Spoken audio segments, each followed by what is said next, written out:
अभी जहाँ मंडलोई जी बोल चुके हों, त्रिपाठी जी बोल चुके हों, हरियस राय जी बोल चुके हों, वहाँ मेरे लिए कहने को कुछ बचता नहीं, लेकिन फिर भी कुछ बातें, अशोक हर जगह से पूछा।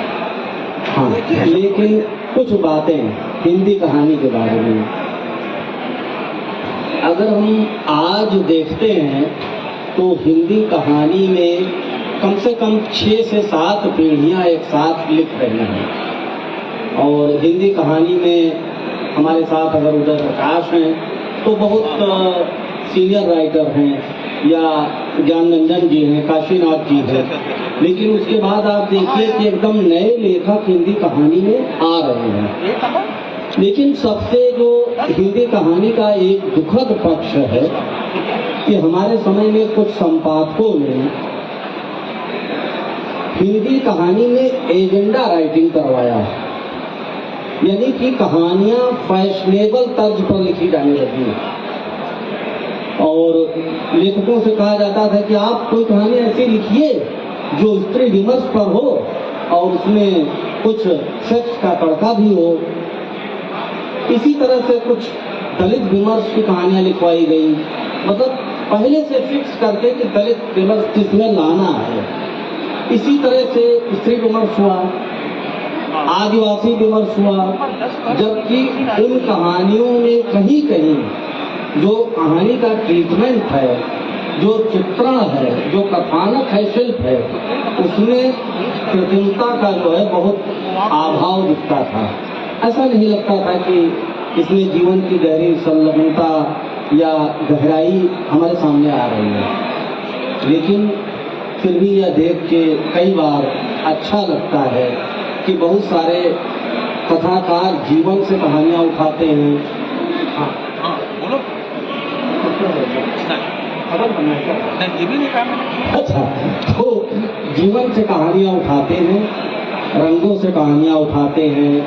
और अशोक वाजपेयी के शब्दों में अगर हम थोड़ा सा एक लाइन में कहें, जैसे इस बात को हमेशा रेखांकित करते हैं कि जो व्यक्ति साहित्य में है, कहानीकार है या कवि है, उसका साहित्य की पड़ोसी कलाओं के साथ रिश्ता होना चाहिए।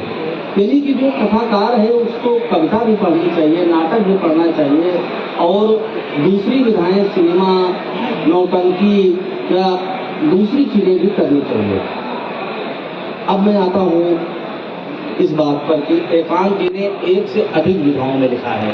वे कविताएं लिखते रहे हैं, हम लोग उन्हें एक अच्छे कवि के रूप में जानते हैं।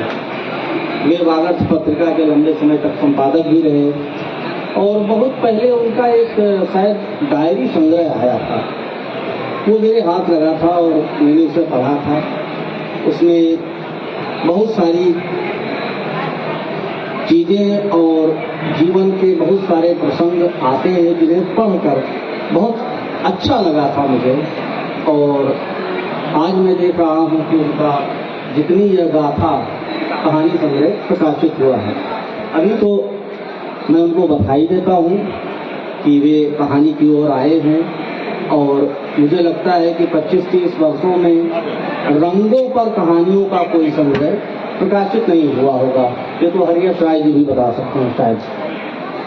और इसमें एक कहानी है हरा, और अभी यह संग्रह मैंने पढ़ा नहीं, लेकिन जो हरा कहानी है उसमें पिछले 2-3 साल पहले जो हमारे जीवन में एक भयानक बीमारी ने प्रवेश किया था, कोरोना, उसका प्रसंग सामने आता है। और एक पैरा है, उसकी 1-2 लाइन पढ़ूंगा। आज से कुछ दिन पहले तक जिंदगी ऐसी नहीं थी जैसी दर-दर की ठोकरें आज खानी पड़ रही हैं। शहर में अच्छी खासी मजदूरी चल रही थी, छोटा सा ही एक ठौर ठिकाना था, लेकिन 24 मार्च मंगलवार की रात हमारे लिए कयामत की तरह आई। रात को 8 बजे प्रधानमंत्री का राष्ट्र के नाम संदेश, 12 बजे रात से देश भर में पूर्णबंदी, कोई कहीं नहीं जा सकता, कर्फ्यू लग जाएगा। यह प्रसंग इस कहानी में आता है और यह प्रसंग, यह पैरा मैंने पढ़ते ही महसूस किया कि यह कहानी निश्चित रूप से कोरोना की भयावहता को बहुत सार्थक ढंग से, स्वाभाविक ढंग से सामने लाती है। एकांत जी की कुछ कहानियां मैंने फुटकर में एक आध दो पढ़ी हैं, तो मुझे लगता है कि ये बहुत अच्छी कहानियां हैं, जीवन के बीच से निकलकर आई कहानियां हैं और इन्हें पढ़ा जाना चाहिए। राजपाल एंड संस को मैं इसके लिए मीरा जी को बधाई देता हूं कि उन्होंने एक अच्छे ढंग की कहानी संग्रह प्रकाशित किया और एकांत जी को मैं शुभकामनाएं देता हूं। धन्यवाद।